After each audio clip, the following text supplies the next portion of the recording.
Oh yes! Magandang araw mga kabarangay. Okay, this time ay bisitahin naman natin kung ano ba talaga ang nangyayari na dito sa ating Balele Gym. Ayan, update ko kayo ngayon. Ayan, pasukin natin ang Balele Gym together with Kapitan at bisitahin natin kung ano na ang further developments na pagkakayari ng ating Balele Gym. Uy! Ayan na, ikinakasal na pala this time ang firewall. Ayan. At ang mga balandra ng mga bakal na pagpapatungan ng bubong ay ready na rin. So, bubong na lang ang kulang at medyo kaunti pang ayos dyan sa may tabihan na yan. Oops. Ayan. Ang firewall na ginagawa na at kasalukuyang ginagawa. Ayan. Oop. Pag napatasan na yan ng mga hollow blocks at napalitudahan, maganda na yan. At syempre, yan ang likod ng ating stage. Pag may mga events diyang ginaganap ang iba't ibang importanteng kaganapan at mga pasaya at palabas dito sa ating barangay, lalo na ang mga official meeting ng mga medical mission at kung ano pa, at ang mga senior assembly ay ginaganap din at napakarami, lalo tigit ay ang ating mga sports activities na pinakikinabangan ng ating mga mamamayan dito sa barangay, lalo higit and special para sa mga kabataan. Yan, upang mabigyan sila ng kasiyahan at iba yung pagkakalibangan, kaya minamabuti at pinapamadali ng ating sangguniang barangay ang pagpapagawa ng ating Balele Gym. Yan. This is under renovation now ang ating Balele Gym at alam niyo yan, kaya medyo ina-update ko kayo at yung may barting upuan na what we call this stairs o yung upuan na rin nagsisilbing upuan at hagdan ay under construction din at under renovation.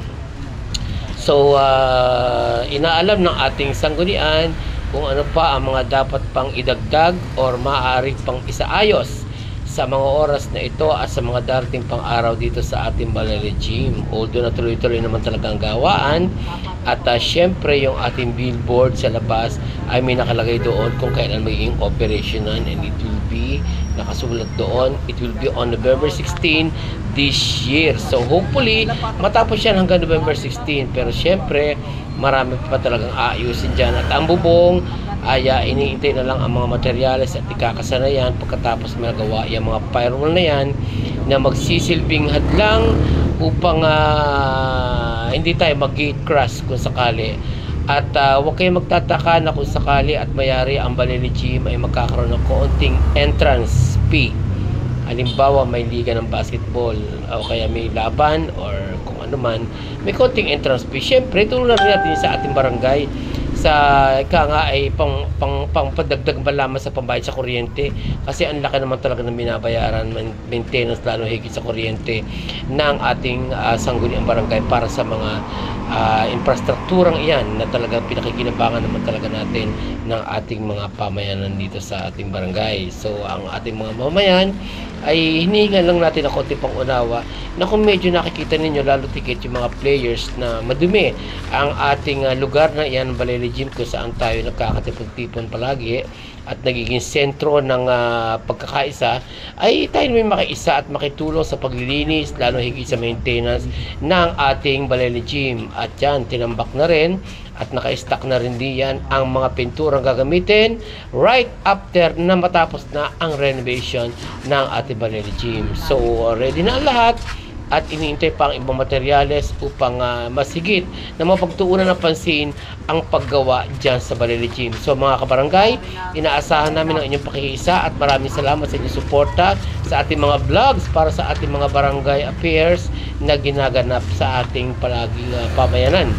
So mga kabarangay, ay isa lamang ang mahihiling natin na patuloy nyo kaming suportahan at kayo din naman na makikinabang at tayong lahat ang makikinabang sa mga isinasagawang proyekto ng ating barangay. So ang sanggunian ay lubos na nagpapasalamat sa inyong suporta at lalo higit sa mga taong ika nga ay nakakaunawa or higit na nakakaintindi kung ano pa ang mga dapat gawin dito sa ating barangay at lalo higit sa ating buong komunidad. So inaasahan namin ang inyong pakikisa at lalo higit ang ating peace and order na palaging panatilihin, hindi yung kapag naglalaro dyan ng basketball ay babag-babag na. Diyos ko, kaya napapatigil ang liga ay nagbababag-babag. Huwag na tayo mag-away-away, tayo magkasundo-sundo na at magmahalan at magsuportahan sa isa't isa at gusto kong maging magandang halimbawa ang ating barangay para sa isang napakatahimik na pamayanan at maunlad na komunidad at nagkakaisang mamamayan para sa iisang layunin ang mapaganda ang ating barangay at ang ating komunidad. So, yun lamang po ang ating report for this para sa oras na ito. At siyempre, kung nakausap ni Kapitan ang head contractor ng ating Balele Gym at silang lahat ang bahala diyan. Ang atin ay supervision lamang, although na yan ay sponsored by a private what we call this company na alam niyo naman siguro kung sino ang nag-donate sa atin at nag-sponsor ng Balele Gym na renovation or reconstruction. So, malaking bagay yan at nagpapasalamat tayo sa ating mga sponsors for today's vlog. At marami pa ang dapat gawin sa Balele Gym, lalo tigit ang maintenance. At siyempre, pag reinstallation ulit ng mga linya ng kuryente or malalaman natin kung malalagyan niya ng fully aircon, kung covered court na yan, o kaya yung what we call this, yung malaking electric fan, ceiling fan rather, nakatulad dun sa ating Queen of All Saints Parish. Hopefully na kung sakali man at hindi makakabitan ng aircon yan, ay kahit 2 piraso man lamang ng helipad na ceiling fan ay makaprovide ang ating pamayanan dito sa mga ginagawa projects na ito. At sana po tayo magtulong-tulong muli at inihiling ko ang pagkakaisa ng bawat isa sa ating barangay na sana ito naman ay para sa ating lahat. So panatili natin ang kalinisan kung sakaling mayayari agad ito sa lalong madaling panahon at na magamit natin sa iba pang mga events na nakalaan para sa kasiyahan ng ating mga kabarangay at para sa lahat ng mga mamamayan ng ating pamayanan ng ating barangay. So thank you so much for watching and see you soon on my next vlog again. Thank you.